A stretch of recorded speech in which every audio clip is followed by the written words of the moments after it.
Welcome to this week's Seeds of Generosity video. Today we're going to be taking a look at Matthew 22, verse 39, and digging into ways to love your neighbor through time, the most precious thing that you own. So Matthew 22:39 says, "The second is like it. You shall love your neighbor as yourself." So as we look at the gifts that assets that we have money that we can give. We can be generous through money, but we also have time, and that's actually more valuable than money because it's not something you can replace. Once this minute is gone, it's gone forever, and you can't replace that. Money, you can always find a way to generate it again. So in our Seeds of Generosity, I like to talk about ways that don't involve money as well.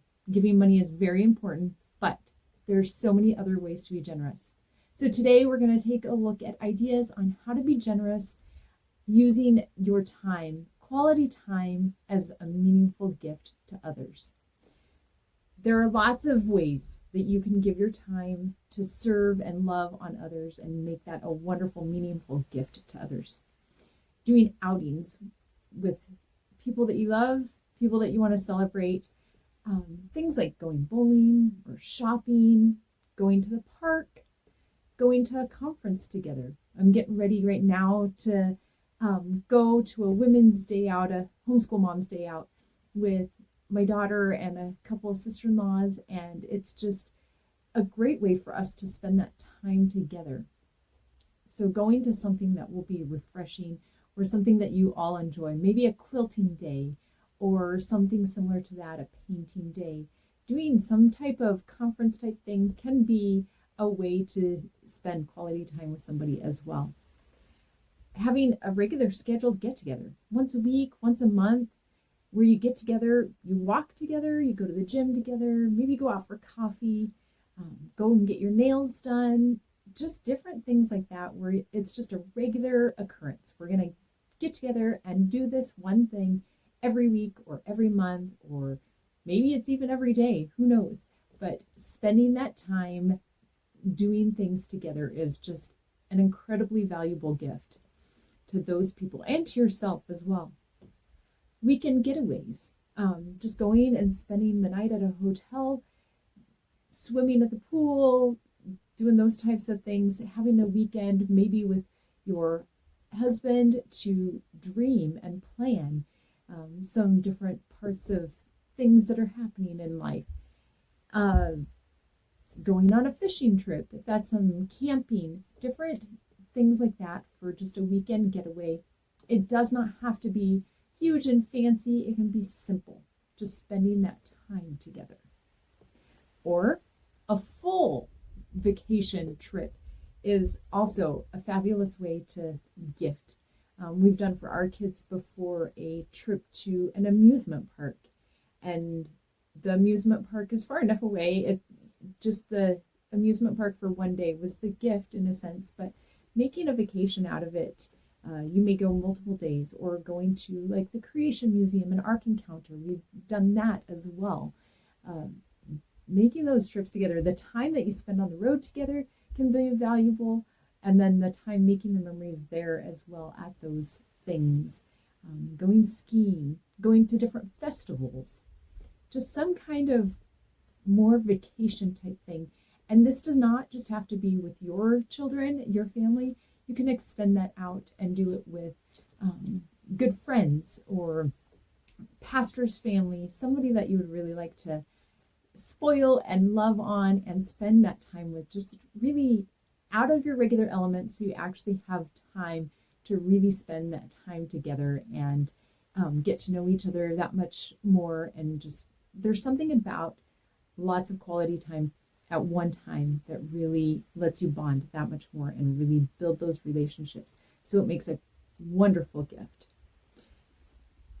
Simple ones, sitting with them.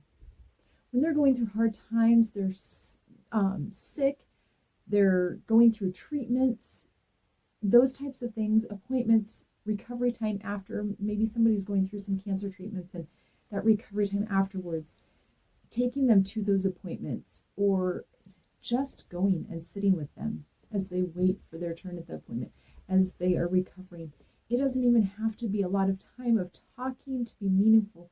Just having somebody there sitting with them in those hard times, those times when they're not feeling well or they're just going through a very difficult time, just having somebody there sitting with them can be incredibly valuable. This is a wonderful way to gift time for somebody going through a hard time. I would definitely consider that. Look at people around you to see if there's somebody that you can do that for. For parents of young kids, keeping their kids for them for just a couple hours, for an overnight, whatever the case may be, so that they can have time to clean their house, time to go get a coffee by themselves, time to go on a date night, something that they can do that they can't do as well when they've got the kids. Just having that time without the kids for a little bit of quiet time just once in a while is an incredible gift as well. Yard work or snow removal, running errands for them, just all these things that seem like simple things maybe, or doing chores for them, just some of those things. If you're somebody that may not be able to do some of those things and may have to hire it done otherwise, or may have to go without getting something because they can't go get it themselves, those types of things. Just think about, I know we live in the country a ways away from town, and we do this with a couple neighbors. We'll order from a pickup thing and we'll share. We'll take turns going and getting that for each other. If I'm going to a bigger city to do some shopping, I'll let some of my family or close friends know, hey, this is the stores I'm going to be in. Do you need anything from those places? Those types of things, they can be so helpful and so meaningful. So this is a wonderful way to give of your time to help others as well. Kind of like the conference idea or a retreat type idea, serving in a ministry together, going and serving together at a homeless shelter, at a supply place. We served at an orphan grain train with some of our homeschool group, doing some things like that. We went with another family when we were on a vacation to serve at I want to say it was Mercy Meals. I think I've done 2 of those meal type ones, so I'm trying to remember if that's the right one. But we did one of those meal places where you put the meals together and they are shipped to overseas areas and given the good news of Jesus Christ with food as well. And doing that with other people is just such a fun experience and a great way to give in multiple ways. That gift of time together, but also you're serving at a ministry that is giving as well. So that's another one. Writing cards, maybe as we talk about loving our neighbor or those close by, baking some goodies and writing some cards and delivering them to neighbors around you, to some elderly that you know, some shut-ins, maybe a nursing home or a women's shelter or homeless shelter, or even like a fire station or a police station, somewhere that serves like a dispatch center. Also ministries that serve, like I know a lot of people will do that for our Christian radio station during their fundraising week. But anytime doing that at some of those ministries that have people there full time working, just as a thank you for the work that they're doing to spread God's love, that can be a wonderful way to give of your time as well.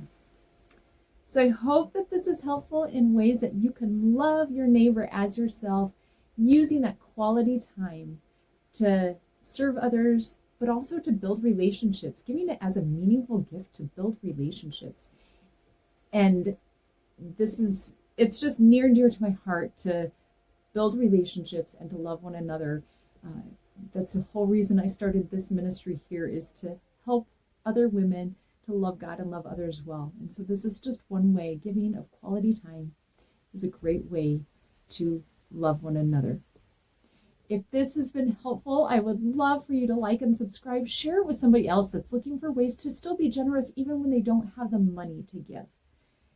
This is one of the reasons I want to do this is because not everybody feels like they have money to give all the time, but they still want to be generous and love on others. And so I would love it if you would share this with somebody else that wants to be in that position, wants to share generously, but just don't have the financial means to do so right at the moment. Thank you so much. I hope you have an absolutely fabulous day. Check the description in the comments for some free resources that I think will be incredibly helpful in your journey to love God and love others well. We will see you next time. Bye.